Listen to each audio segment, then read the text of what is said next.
first to fight for the right and to build the nation's might, and the army goes rolling along.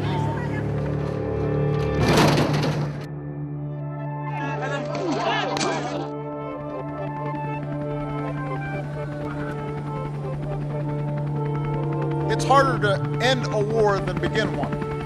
Everything that American troops have done in Iraq, all the fighting, and all the dying, the bleeding, and the building, and the training, and the partnering, all of it has led to this moment of success.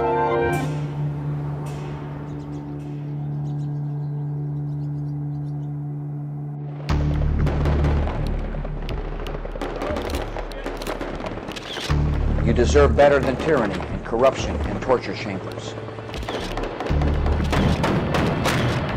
You deserve to live as free people, and I assure every citizen of Iraq, your nation will soon be free. Thank you.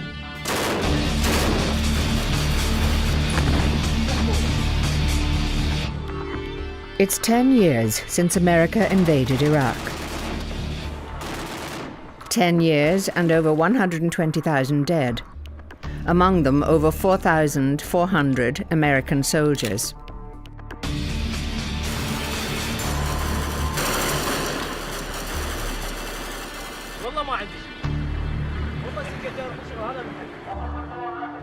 This documentary tells one of the great untold stories of the Iraq War. How the US administration funded a deadly, sectarian, paramilitary force to fight those threatening the American presence. It was a decision that helped fuel a sectarian civil war that ripped Iraq apart.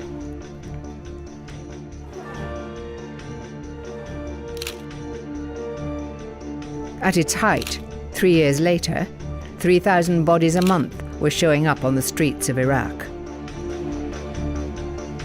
This is also the story of the man the Pentagon sent in to organize and train those paramilitary squads. He's a veteran of America's so-called dirty wars, stretching back to Vietnam and El Salvador. This man was so important to the Pentagon that the then Defense Secretary, Donald Rumsfeld, saw fit to forward his personal memos to the President and the Vice President. To President George W. Bush, C.C., Vice President Richard B. Cheney, from Donald Rumsfeld. The attached memo is from a person we have sent into Iraq from time to time, essentially to work with the Iraqi police. He is smart, tough, and a keen observer. Nonetheless, you have said you like texture, and this is texture. The name, Steele, was very well chosen, with very steely eyes, and he communicates this steely sort of intent about things. He did have much higher clearance than the rest of us did, and he would make vague references to meetings with the Secretary of Defense and meetings in the White House. I witnessed him observing the crime of a prisoner being tortured in front of him. We're in a room in the library interviewing Steele, and I'm looking around, I see blood everywhere. So who is James Steele, and why did the Pentagon choose him to go to Iraq?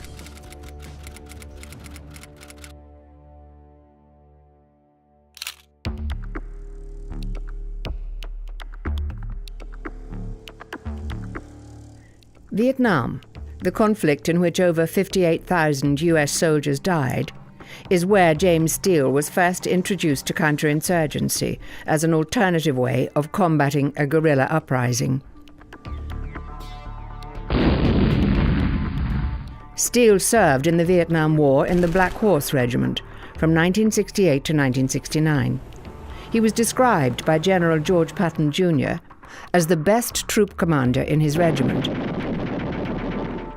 But if Vietnam shaped his formative military career, it was in the war against left-wing insurgents in El Salvador that James Steele secured his reputation as the counterinsurgency specialist.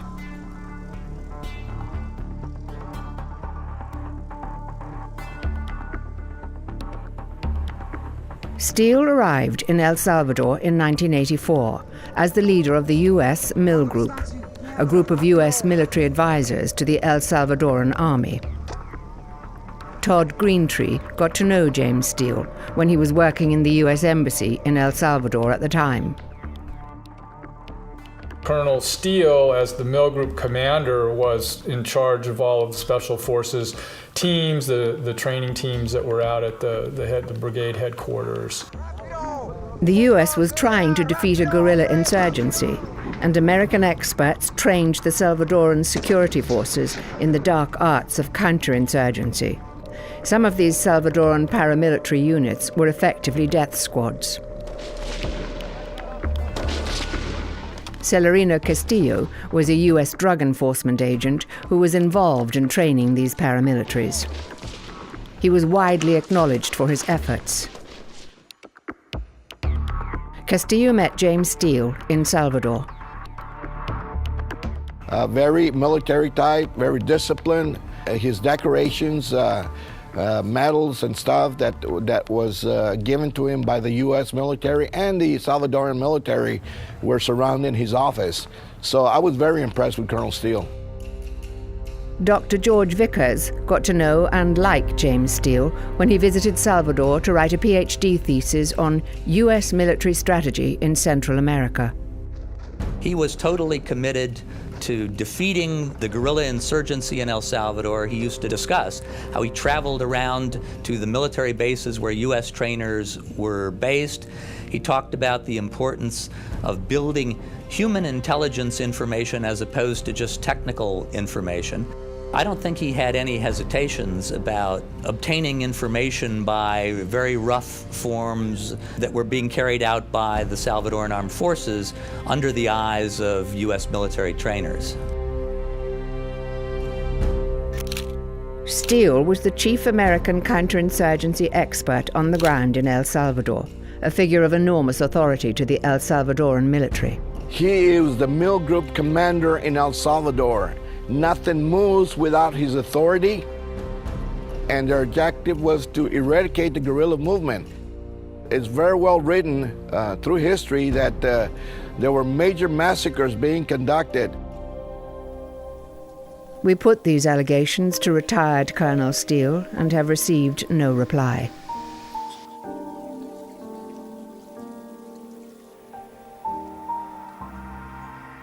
By the end of the Civil War, at least 75,000 Salvadoran civilians had died, and 1 million refugees had fled the country. The Salvadoran military halted the advance of the guerrillas, leading some in Washington to believe the U.S. advisory role was a success. So much so that even David Petraeus, then an ambitious 33-year-old major, visited El Salvador to study this counterinsurgency campaign. The young Petraeus even reportedly stayed in Steele's house while there.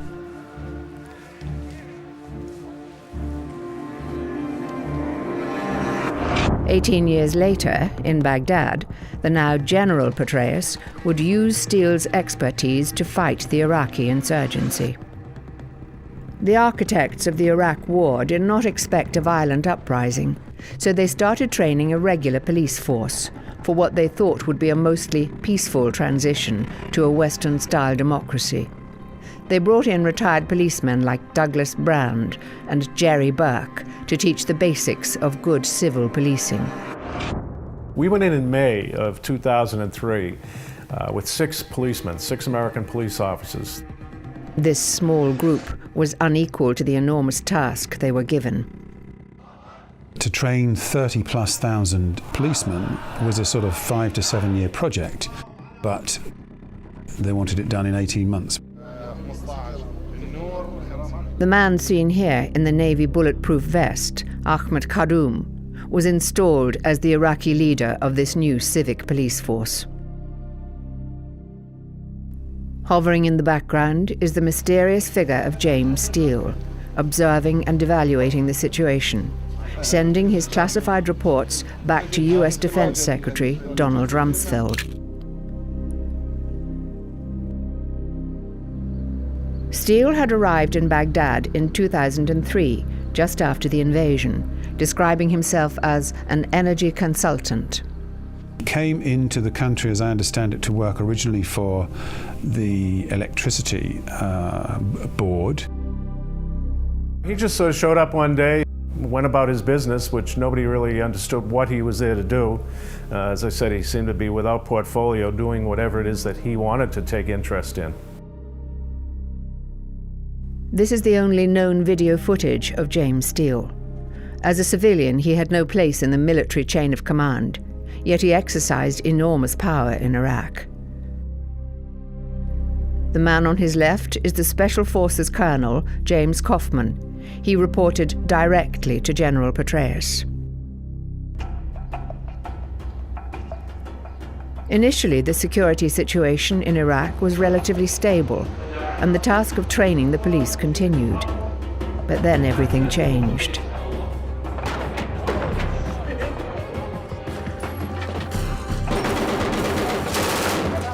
The intensity of the Sunni insurgency surprised the Americans. US soldiers started being killed in increasing numbers. Flag-draped coffins were being shipped home with numbing regularity. The war was becoming unpopular in the United States.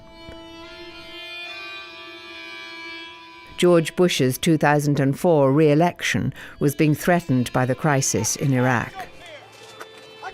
American soldiers were dying at the hands of Sunni Muslims who had lost the most from the fall of Saddam. Now Rumsfeld decided to arm the old enemies of Saddam and his Sunni supporters, the Shia militias. Saddam had killed tens of thousands of Shia during his rule, and now the Shia militias were only too happy to help the Americans put down the Sunni uprising. It was classic counterinsurgency. Paul Wolfowitz announced the policy change before a Senate committee. The approach to those militias is to try over time to integrate them into new Iraqi security forces. Shia militia from all over the country came in truckloads to Baghdad to join the new Special Police Commandos. They were enraged by suicide bombings of Shia civilians and assassinations and kidnappings by Sunni insurgents and al-Qaeda militants. It was their time in power, an opportunity to take revenge upon former regime elements that had harmed them. Iraq was on the path towards a sectarian civil war. The US Defense Secretary, Donald Rumsfeld, confirmed the new policing strategy in May 2004. I've been reading about how we're trying to make efforts of placing Iraqi militia to handle the insurgents in Iraq. We had a discussion with General Petraeus yesterday. I had a briefing today from a man named Steele who has been out there working with the security forces and doing a wonderful job as civilian, as a matter of fact. James Steele, the counterinsurgency expert, was now the man of the moment. His job would be to build a police commando force. Jim Steele, who's a retired Army colonel with incredible bravery and also incredible expertise about police forces in third world countries. He's been in Iraq for the last year. The police units would increasingly be made up of members of Shia militias like the Badr brigades. Their job was to hunt down Sunni insurgents and their sympathizers. Like El Salvador, it would be a bloody and brutal business. There was no place in this new regime for a conventional police chief like Ahmed Karoum. He was offered a new posting at the United Nations in New York. James Steele was clearing house. Steele said, "Yes, you should go abroad for a while. Get some rest." They asked me to leave quietly without a fuss. I was escorted to the airport by my bodyguards, and Steele came with us.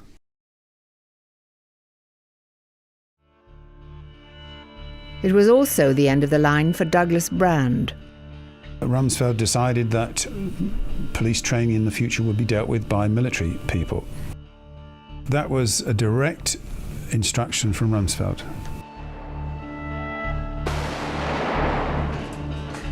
And we had a need for some group on the street to restore order. And this is where that third force concept came from, this paramilitary special police commando unit. They operate more under rules of engagement, which is a military term, rather than the rule of law. The last time I saw Steele was when Rumsfeld visited, and there he was.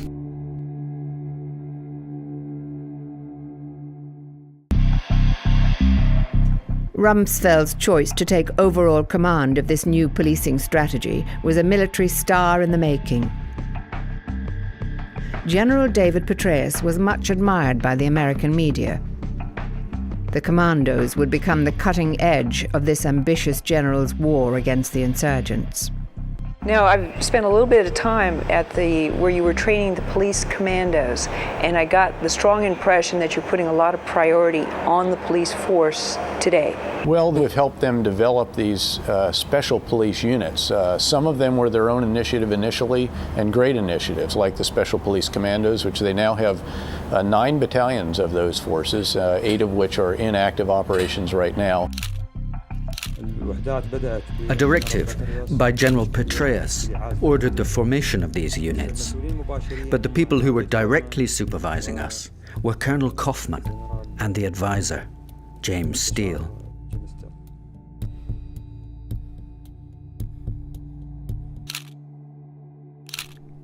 Adnan Thabit, seen here with James Steele, was a Sunni Iraqi general who had been imprisoned by Saddam. He now headed the Special Police Commandos, which were financed from a $2 billion fund controlled by General Petraeus.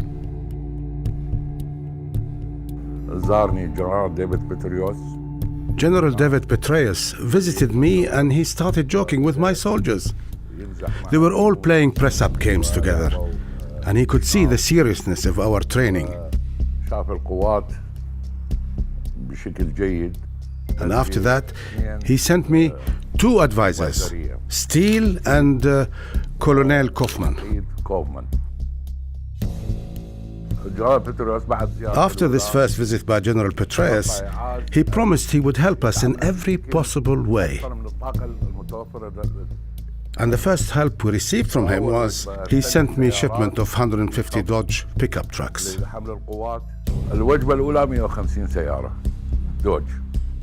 It was the first time the Americans could work with a significant Iraqi force that knew the lay of the land and where to find the insurgents. Senior advisors Steele and Kaufman directed the search for the insurgents. How would you describe the growth of the interaction between Iraqi and American in this particular arena? Particularly these advisor teams, when you live, eat, sleep, and fight and sometimes die along each other, they have become one band of brothers. It's the brotherhood of the close fight. With James Steele at his side, Adnan Thabit's commandos grew into a 5,000-strong force with a fearful reputation on the streets of Iraq. Steele made a strong impression with the high-level, even battle-hardened Iraqis he worked with. The best description for him is that he lacks human feeling.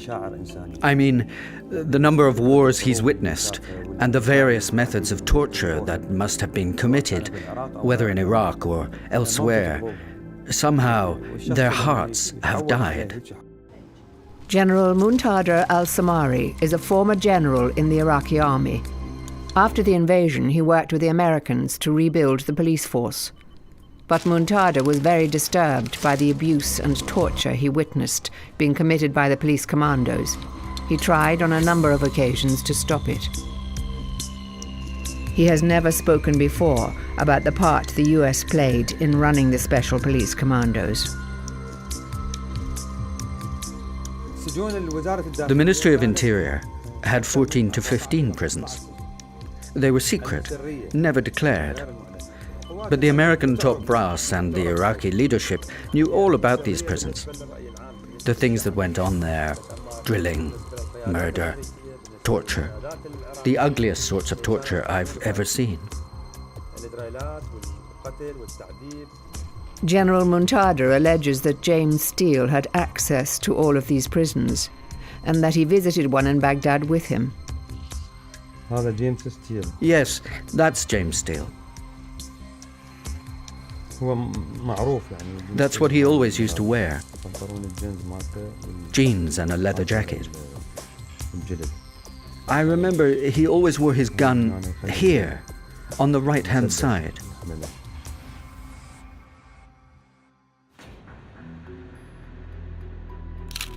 Dr. Mofak al-Rubai was Iraq's national security advisor through the worst years of the war. He met James Steele at high-level security meetings. Jim Steele for me was a mysterious guy. We sat in the meeting and he came at the end, pulled the chair and sat there. He did not introduce himself to me.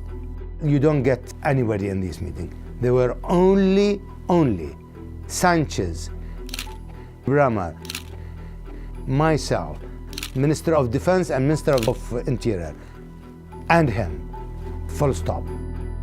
He was very respected by others, and they listened to what he has to say.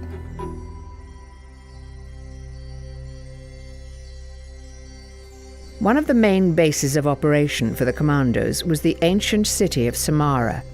The area was a center for the Iraqi insurgency.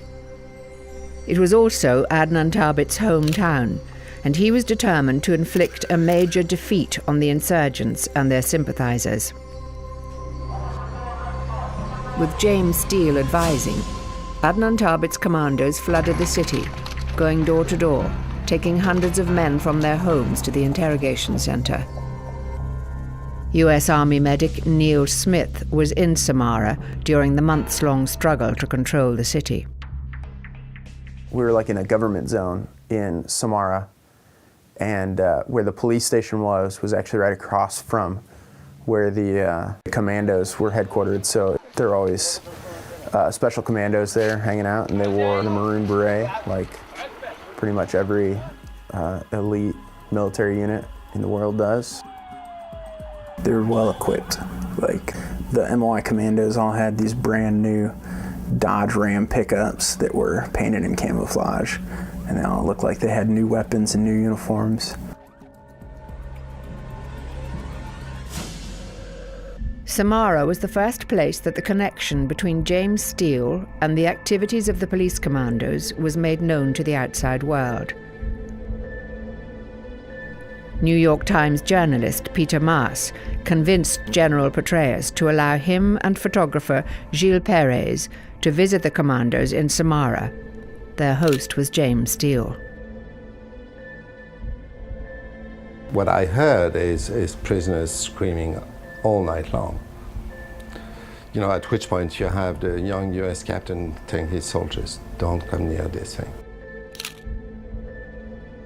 Gilles Perez's stark black and white photographs capture how the commandos worked in Samarra. James Steele crops up in these photographs repeatedly.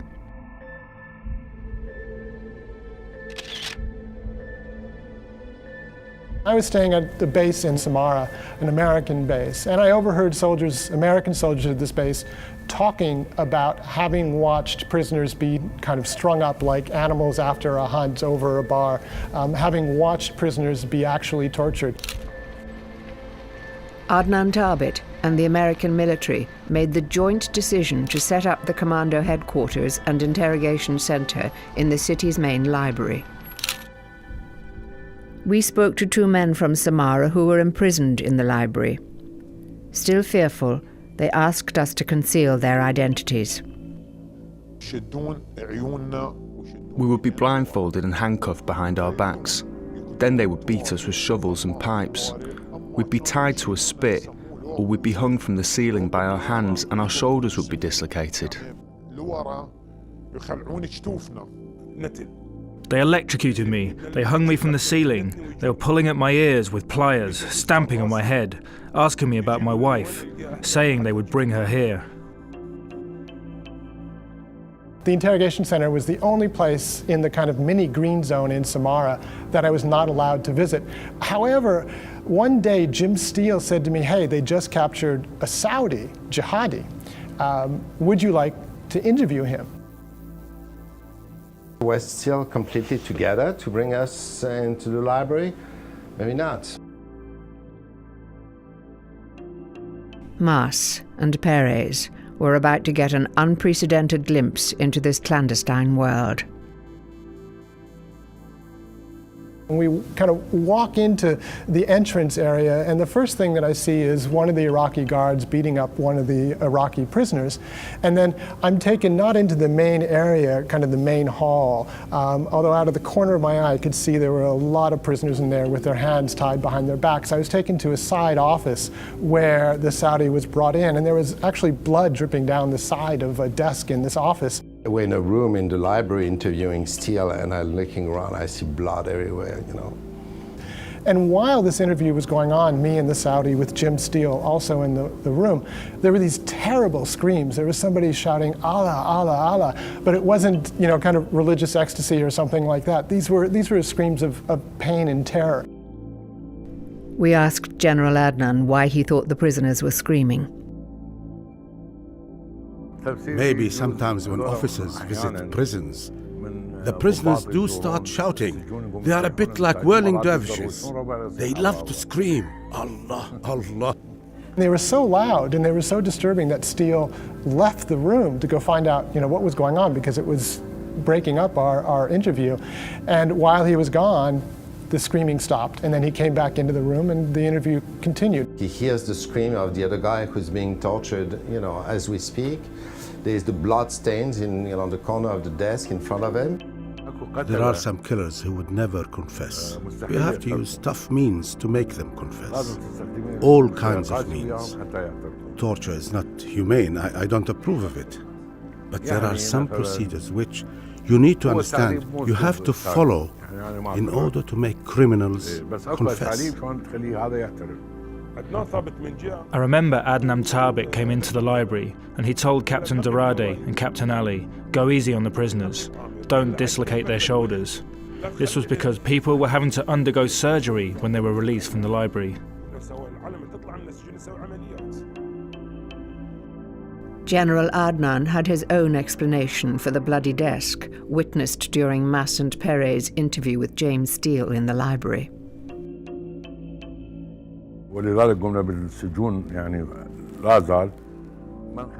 What we had started to do was to make sure that the terrorists didn't have any sharp knives or anything they could harm themselves with, because they used to cut themselves and blame us. James Steele wouldn't remain silent about wrongdoing.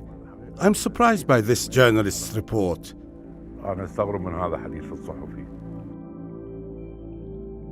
Although James Steele did not respond to our requests for an interview about his activities in Samarra, he did tell the New York Times that he opposes human rights abuses.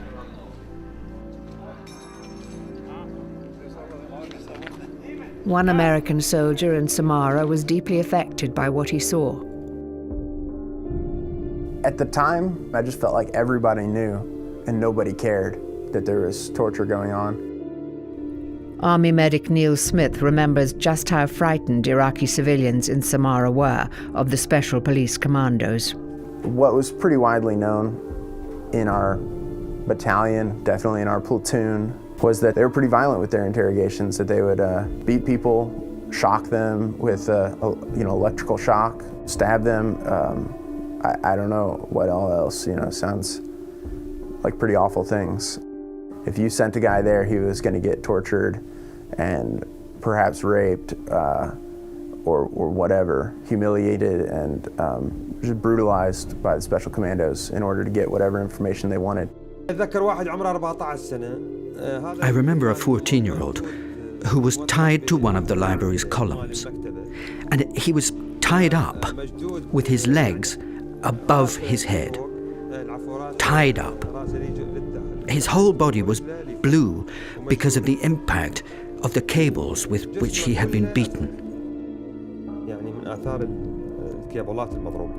The clear priority at that time in Iraq was to not have this incredibly shaky provisional government defeated by the insurgency.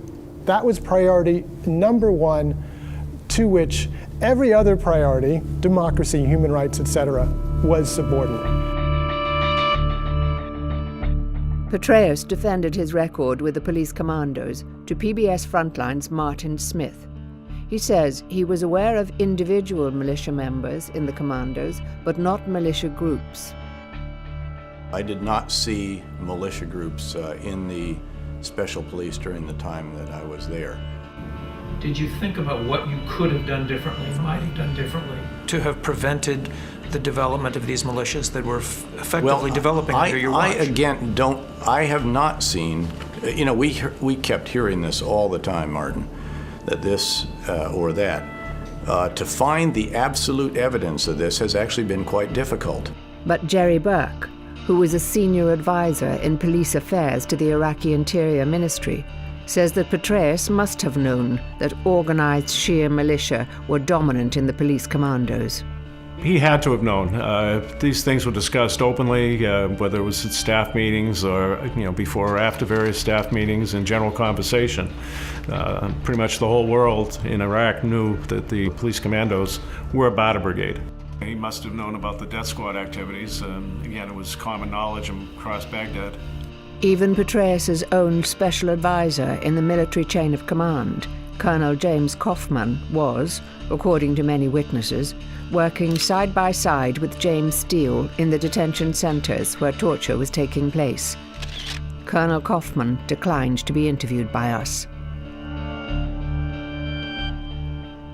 About General Petraeus's relationship with James Steele, the official speaking for the general said, Steele was one of thousands of advisors to Iraqi units working in the area of the Iraqi police. Journalist Peter Maas, who interviewed Petraeus at the time, remembers the relationship being a lot closer than the Petraeus statement would indicate. It was very clear that they were very close to each other in terms of their command relationship and also in terms of their ideas and ideology about what needed to be done. Petraeus explicitly told me that he believed very, very strongly in the commandos, thought the commandos were successful, and wanted them to become bigger, stronger, and even more prevalent in the fight against the insurgency. International humanitarian law imposes obligations on those engaged in armed conflict regarding the treatment of prisoners. Not only must prisoners not be abused, but those detaining prisoners also have an obligation to ensure respect as well. It is not acceptable to turn a blind eye. It is absolutely the responsibility of every U.S. service member, if they see inhumane treatment being conducted, to intervene, to stop it.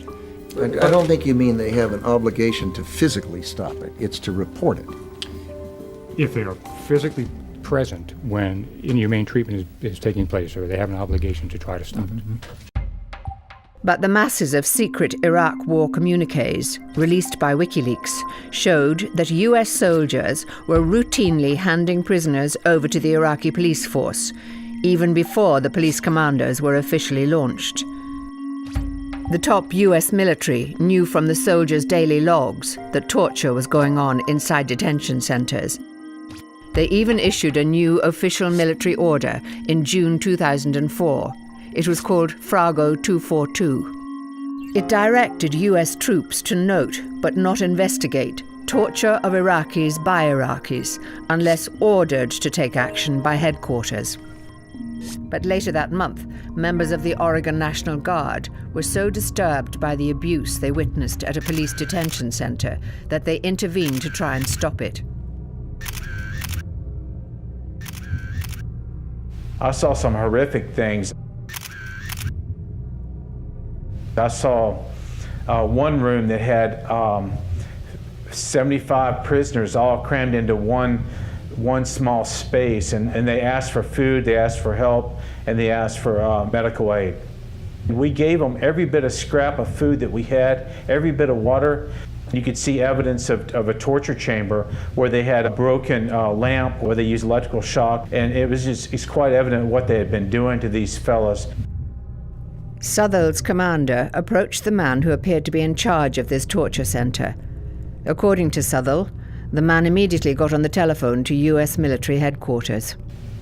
Right after he made that phone call, the order came that we were to stand down. We were ordered to pull away right now. I know that that order came from someplace very high. We went directly back to our compound, and the commander called us all in there together and told us that what we saw didn't happen and to forget about it. But the Oregonians didn't forget. They went to the American press and blew the whistle. A high-level U.S. military investigation followed, and the torture stopped there. There is no evidence that Steele was involved in this incident, but a year later, the Special Commandos took over the facility and used it for interrogation and torture.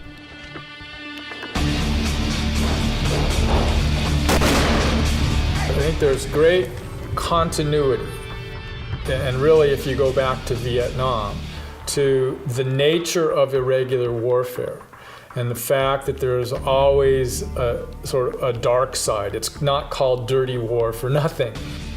So it's no surprise to see individuals who are associated and sort of know the ins and outs of that kind of war reappear at different points in these conflicts. After a few months of Steele in El Salvador, I didn't have any contact with him whatsoever until I saw that Peter Moss article and saw that, oh, he's in Iraq. I first heard about Colonel James Steele going to Iraq, and I said they're going to implement what is known as a Salvadoran option in Iraq, and that's exactly what happened. And I was devastated because I knew the atrocities that were going to occur in Iraq, which we knew had occurred in El Salvador. It was not surprising that a warrior like James Steele would appear again. He had been sidelined by the U.S. military after a congressional committee decided that he had lied about his role in Oliver North's illegal gun-running operation against the left-wing government in Nicaragua. However, his work in El Salvador had not been forgotten by powerful Washington insiders, like Vice President Dick Cheney, who knew Steele. Cheney was the first senior American politician to draw parallels between El Salvador and Iraq. Today, El Salvador is a whale of a lot better because we held free elections. The power of that concept is enormous. And it will apply in Afghanistan, and it will apply as well in Iraq. Dick Cheney, as a congressman, made any number of visits to Central America, as did members of the Reagan administration, who were the forerunners of the neoconservatives that then come into office and really take that whole approach to its next level in Iraq. I opened a cover story in the New York Times Magazine and saw that it described the creation of this new police commando unit within the Iraqi Interior Ministry, and mentioned that the U.S. military advisor in charge of this was Jim Steele. I was probably more alarmed when I started to hear reports a few months later that that particular unit was carrying out death squad activities in Iraq. The publication by WikiLeaks of thousands of diplomatic cables show that by July 2005, the U.S. Embassy in Baghdad was telling Washington about the abuse being committed by the commandos. We also learnt that Adnan Tarbit was a guest at the American Embassy in Baghdad. He met the U.S. ambassador for counterterrorism and talked about his approach to policing. This is an extract from what he's reported to have said. Summary: fight terror with terror. Major General Tabit, who created and commands the Special Police Forces, is a Sunni officer who served time in prison for attempting to overthrow the Saddam regime. They expressed the view that it is necessary to fight terror with terror, and that it is critical that their forces be respected and feared, as this was what was required in Iraqi society to command authority. We asked Ambassador Crumpton if he had been aware that Adnan Tarbit's commandos were engaged in torturing detainees. Well, I assure you, if I knew there was torture going on at that time with the people I was talking to, I would have raised it and discussed it. You're implying that I didn't know that, and I resent that question, the way you phrased it, frankly. But there are indications that the US government knew what the commandos were doing. We remained troubled by the indications that at times units commanded by Tabet crossed the line. Despite these concerns, Adnan Tabet remained officially in charge until the middle of 2006. He told us that the American officials he dealt with were aware of what his men were doing. Until I left, the Americans knew about everything I did. They knew what was going on in the interrogations, and they knew the detainees. And even some of the intelligence about the detainees came to us from them. They are lying. The police commandos were growing in numbers and importance. They had a national headquarters in Nisour Square in Baghdad. It could hold around 1,000 detainees at any one time, and was the nerve center of a national network of interrogation centers. This notorious detention center was situated just outside the fortified Green Zone and less than a mile from the American and Iraqi Joint Command. Major General Muntada remembers that James Steele and Petraeus's military advisor, James Kaufman, were a constant presence here. He says they were there to receive the high-value detainees from the so-called intelligence committees that operated at each regional commando center. James Steele would come to meetings every day in Nisour Square. We'd all have a big lunch feast together. On a daily basis, the Americans, because Nisour Square was near the American base, they had breakfast with General Adnan Tabet, and then at 12 midday, they had lunch with him. They didn't leave Nisour Square until very late at night.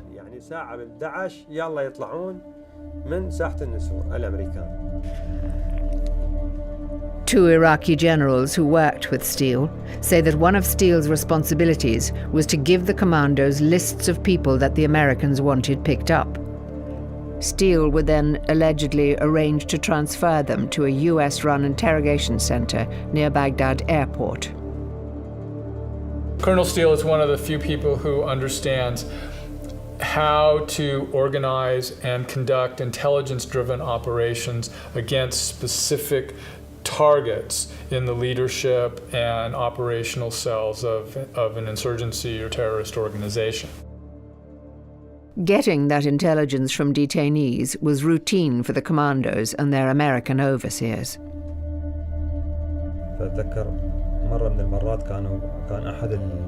One of the detainees was screaming. By chance, James Steele was there, outside, washing his hands. He opened the door and saw the detainee. He was hanging by his legs, upside down. James Steele didn't react at all when he saw this man. It was just normal. He closed the door and came back to his seat in the advisor's room. And there was worse. One man who survived Samara and Nisour Square says that the police commandos lied about the fate of some of his fellow detainees. They started releasing some of the detainees. They were claiming that these detainees would return to their families. They were killing them and dumping their bodies on the streets of Baghdad. It became very obvious that this was criminal activity by the special commandos. They were eliminating their own opposition and terrorizing citizens from the Sunni community.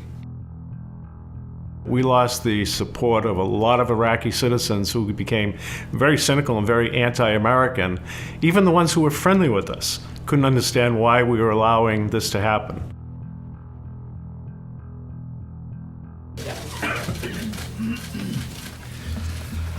Good afternoon, folks. Are you concerned over, and in fact, the United States looking into growing reports of uniformed death squads in Iraq, perhaps assassinating and torturing hundreds of Sunnis? And if that's true, what would that say about stability in Iraq? Comment on hypothetical questions. I've not seen reports that hundreds are being killed by roving death squads at all. I'm not going to get into speculation like that. That's not hypothetical, I don't believe. The Sunnis themselves are charging that that hundreds have been assassinated, people shot in the head, found in alleys. What you're talking about are unverified, to my knowledge at least, unverified comments. I just don't have any data from the field that I could comment on in a specific way. But Donald Rumsfeld should have known about the death squad activities. James Steele had written to Rumsfeld 6 weeks earlier, warning him that the police commandos, armed and financed by the US, were effectively a Shia militia engaged in death squad activities. Memo to Don Rumsfeld from Jim Steele. Thugs like the commander of the Wolf Brigade, who has been involved in death squad activities, extortion of detainees, and a general pattern of corruption. Nearly all of the new recruits within the commandos are Shia. Many of them are Badr members. General Muntada resigned from the Interior Ministry. He had come to view the commandos as death squads. 2 close colleagues were killed following a summons to the ministry. Their bodies were found on a rubbish tip. He got out of Iraq and fled for his safety to Jordan. Despite the risk, he decided to speak out about what was happening inside the Ministry of the Interior. How many people have been taken by the forces of the Ministry of the Interior, only for their families to later find their bodies at the morgue? A few days after the broadcast, General Muntada was contacted by James Steele. It seemed that former Colonel Steele had made an unexpected trip to Jordan. He was very anxious to meet with Muntada. James Steele was staying at the luxury Sheraton Hotel in Amman.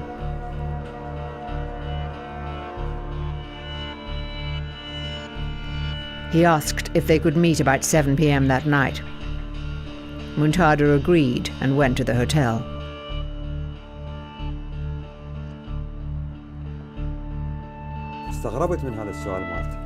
He was asking me about the prisons.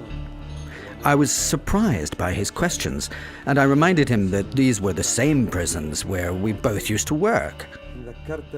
I reminded him of the incident where he opened the door and Colonel was torturing one of the prisoners and how he didn't do anything.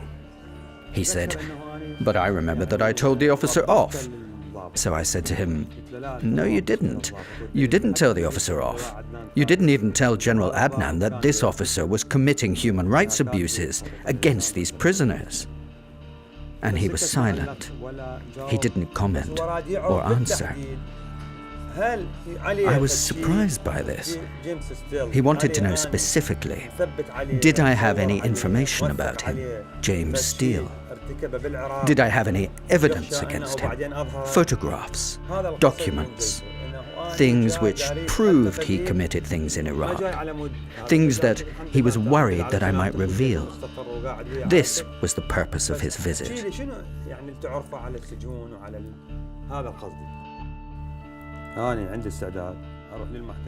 I am prepared to go to the International Court and stand in front of them and swear that high-ranking officials such as James Steele witnessed crimes against human rights in Iraq.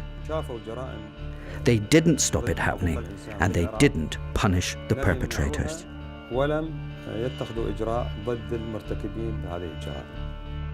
People should know about what was going on, because I was shocked when I came back to the States and found out that most people didn't even know that we were involved in torture over there. There is little chance that James Steele will be investigated. Within months of entering the White House, President Obama issued a statement saying, "We've been through a dark and painful chapter in our history. Nothing will be gained by spending our time and energy laying blame for the past." James Steele and David Petraeus left Iraq in September 2005. The ranks of the police commandos increased to over 17,000, and the allegations of abuse against them soared. A year later, the country was in the grip of a bloody sectarian civil war.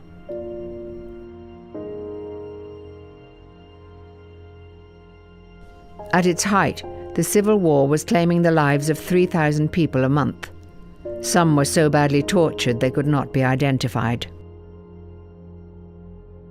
Many victims found a final resting place in desolate town dumps like this one. A rusty tin can marks each grave. Adnan Thabit has now retired on an Iraqi government pension and lives in Jordan. Donald Rumsfeld resigned as Defense Secretary at the end of 2006. He never replied to any of our questions. Rumsfeld had presented James Steele with the Distinguished Public Service Medal for his extraordinary service in Iraq. Steele is now living in Bryan, Texas, and gives occasional lectures on counterinsurgency. He did not respond to our many requests to be interviewed for this documentary.